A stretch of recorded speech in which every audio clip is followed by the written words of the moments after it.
ఆయన అలిగారని కూడా ఒక వార్త చూశాను నేను. Right sir. ఇక నెక్స్ట్, తెలుగుదేశం పార్టీలో నారా లోకేష్ ప్రమోషన్ మీద భిన్న స్వరాలు వినిపిస్తూ ఉన్నాయి sir. Somireddy, Adireddy Vasu and TG Bharat లాంటి వాళ్ళు డిప్యూటీ సీఎం చేయాలి, లోకేష్ని అంతకు మించి చేయాలి, సీఎం చేయాలి అని డిమాండ్ చేస్తూ ఉంటే, బుచ్చయ్య చౌదరి కాస్త సంయమనంతో డిప్యూటీ సీఎం ఇవ్వాలి అనడం కరెక్ట్ కాదు. ఐ మీన్ అంటే ఆల్రెడీ ఒక ఒప్పందం జరిగింది కదా, డిప్యూటీ సీఎంగా పవన్ కళ్యాణ్ ఉన్నారు కదా, చంద్రబాబు నాయుడు గారు ఉన్నారు అని చెప్తూనే లోకేష్ పెర్ఫార్మెన్స్ గురించి పాజిటివ్గా మాట్లాడారు. సో ఈ భిన్న స్వరాల ఎఫెక్ట్ ఏంటి సార్ తెలుగుదేశం పార్టీలో? అది అడ్వాంటేజా లేకపోతే మైనస్ అని? అంటే ప్రజలు దానిపైన పెద్దగా రియాక్ట్ అవుతారని అనుకోను. ఒక రకంగా పొలిటికల్ డైవర్షన్ కూడా అవుతుంది. ఇప్పుడు సూపర్ 6 అమలు, ఉచితాలు, వీటికన్నా ఈ రాజకీయపరమైన చర్చ డైవర్ట్ అవుతుంది. అందువల్ల ప్రజలకు ఇమీడియట్గా దానిపైన ప్రభావం ఉండే అంశం కాదు. ఎందుకంటే వాళ్లకు రైతు భరోసా రాలేదు, ఇలాంటి ప్రజల మీద డైరెక్ట్ ఉంటుంది తప్ప పొలిటికల్ ఫ్యాక్టర్స్. ఇప్పుడు లోకేష్ డిప్యూటీ చీఫ్ మినిస్టర్ అయినా కాకపోయినా లోకేష్ స్థాయిలో ఏం మార్పలేదు కదా. డిప్యూటీ చీఫ్ మినిస్టర్ కాకపోయినంత మాత్రం లోకేష్ స్థాయి తగ్గదు కదా. అందువల్ల ఈ పొలిటికల్ డైనమిక్స్ గురించి ప్రజలు ఇమీడియట్గా పెద్దగా రియాక్ట్ కారు, ప్రభావం ఉండదు. కానీ పొలిటికల్ ఫ్యాక్టర్ ఎక్కడ వస్తుంది?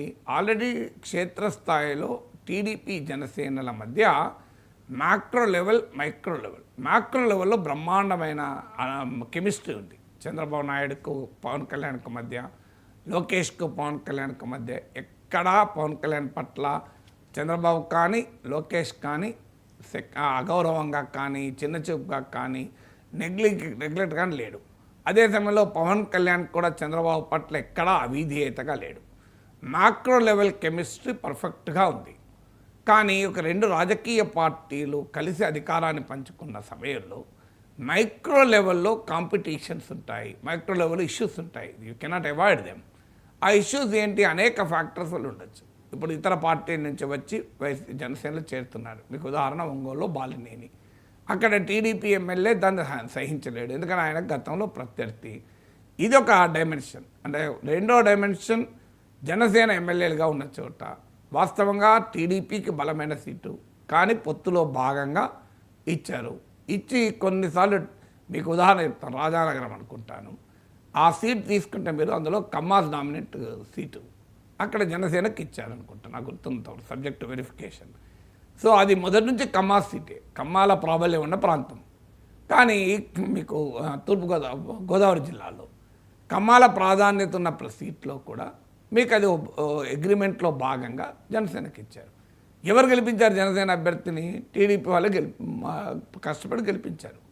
సో మొదటిసారి కమ్మాసు తమ పార్టీ క్యాండిడేట్ కాకుండా వేరే వాళ్ళకి వేసుకోవాల్సి వచ్చింది. ఇది ఎక్కడ కొంతకాలం ఓకే, తర్వాత ఆటోమేటిక్గా జనసేన అసర్ట్ చేసుకుంటున్న కొద్దీ, జనసేన మరి ఎమ్మెల్యే ఉన్నాడు, అసర్ట్ చేసుకోవాలి కదా, చేసుకోకుండా ఎలా ఉంటాడు? సో టీడీపీలో అదే మేము కష్టపడి గెలిపించాం కదా అని వాళ్ళు, జనసేన వాళ్ళు ఏంటంటే మీరు ఇక్కడ కష్టపడు కాదు, రాష్ట్ర స్థాయిలో మా పవన్ కళ్యాణ్ నిర్ణయం తీసుకున్నాకనే కదా మారింది, మా పవన్ కళ్యాణ్ నిర్ణయం తీసుకున్నాక మారిందని మీ చంద్రబాబు నాయుడు చెప్పాడు కదా. అందువల్ల అసలు చంద్రబాబు నాయుడు ముఖ్యమంత్రి చేసిందే మా పవన్ కళ్యాణ్ కదా, క్షేత్రాల్లో మీరు నన్ను ఎమ్మెల్యే చేసిన ఏంటి అని వీళ్ళు ఉన్నారు. సో అలాగే టీడీపీ ఎమ్మెల్యే ఉన్న చోట ఏమవుతుందంటే జనసేన నాయకులు పట్టించుకోవడం లేదు, ఎందుకంటే ఆ గ్యాప్ ఉంది.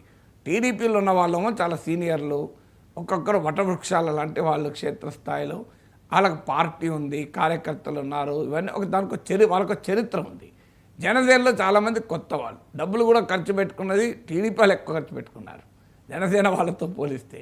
మేము ఖర్చు పెట్టుకొని భుజాన వేసుకొని గెలిపించాము మా ఇప్పుడు అనే టీడీపీ క్షేత్రస్థాయిలో అసంతృప్తి. జనసేన వాళ్ళలో ఏంటంటే ఏదైనా కానీ మా పవన్ కళ్యాణ్ డిసిషన్ వల్లనే కదా ఇదంతా అయింది అనేది వాళ్ళలో ఉంది. ఈ క్షేత్రస్థాయిలో అనివార్యంగా ఉంటుంది. ఇప్పుడు కాంపిటీషన్ అనేది పోటీ ఉండకుండా ఉంటుందా? అనివార్యంగా ఉంటుంది. సో ఈ 2 పార్టీల మధ్య అక్కడ ఇక్కడ ఇది ఉంది. తర్వాత సామాజికంగా కూడా చూసిన, సో ఒక ఆంధ్రప్రదేశ్ సొసైటీలో 2 కాస్ట్లు, కమ్మ కాపులను కలిపింది ఈ అలయన్స్. ఇది మామూలు కలయిక కాదు. పొలిటికల్ సోషాలజీ రీత్యా చూస్తే, హిస్టరీ తెలిసిన ఎవరికైనా తెలుస్తుంది. సో ఒక అన్నేచురల్ అలియన్సే ఒక అన్నేచురల్ సోషల్ అలియన్స్ను పాలిటిక్స్ కలిపింది. So politics the unnatural social alliance కలిపాక నీకు గ్రామాల్లో ఇప్పుడు పంచాయతీరాజ్ మంత్రి పవన్ కళ్యాణ్, సో వికసిత గ్రామాలలో సహజంగానే జనసేన వెనకాలన్న సామాజిక వర్గం మా మంత్రి, మా గ్రామాలు, మా పంచాయతీ రాజ్ అనే భావనలో వాళ్ళు ఉండొచ్చు. సో ఇలా క్షేత్రస్థాయిలో స్టార్ట్ అయింది. ఈ స్టార్ట్ అయింది ఎక్కడికెక్కడ నాయకత్వం దాన్ని పెంచనివ్వడం లేదు. నిజంగా చెప్పాలంటే చంద్రబాబు నాయుడు అయినా పవన్ కళ్యాణ్ అయినా ఈ స్థానికంగా వస్తున్న డిఫరెన్సెస్ని కావచ్చు, స్పర్ధలు కావచ్చు, మిస్అండర్స్టాండింగ్ కావచ్చు, ఈ ఫైర్ లాస్ ఏంజల్స్ ఫైర్ లాగా విస్తరించకుండా జాగ్రత్త పడుతున్నారు.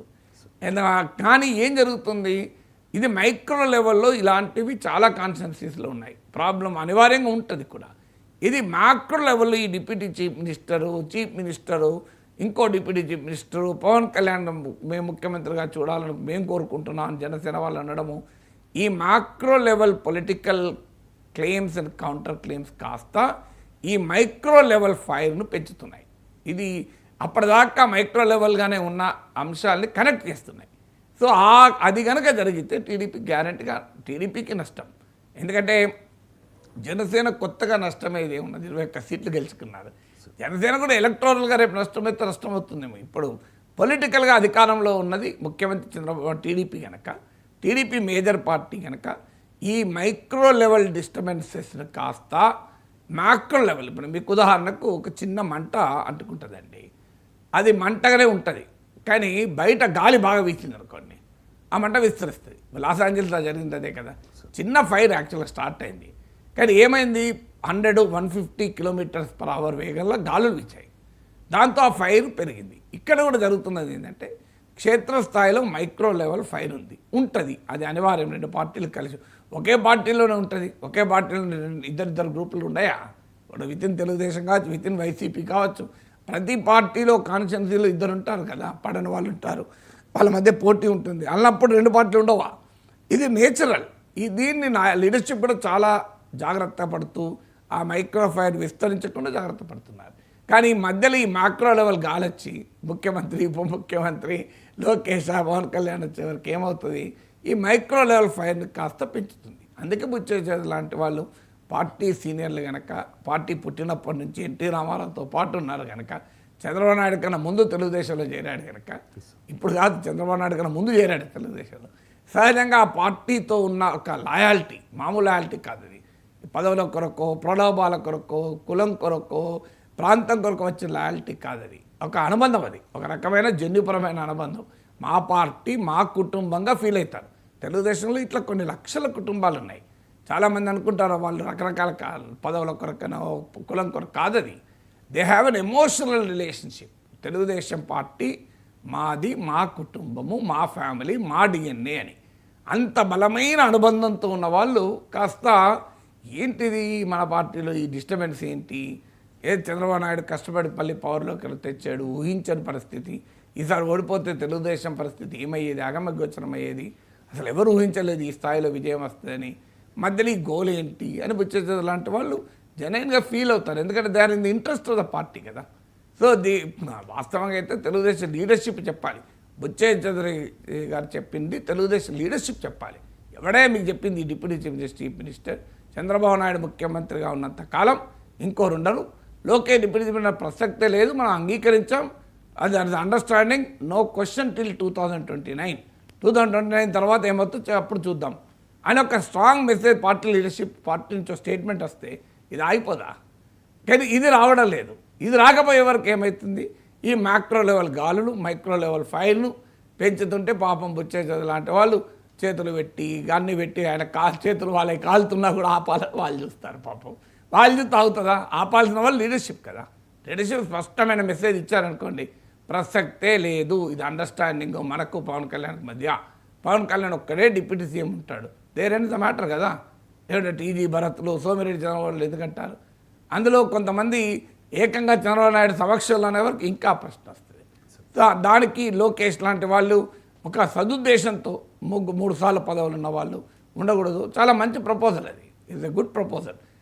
ఆయన ఏ కాంటెక్స్ట్లో అన్నా ఇంకో ఈ కాంటెక్స్ట్లో మీలాంటి పాత్రికేయులు, యాంకర్లు అడుగుతుంటారు, లింకులు కలుపుతుంటారు.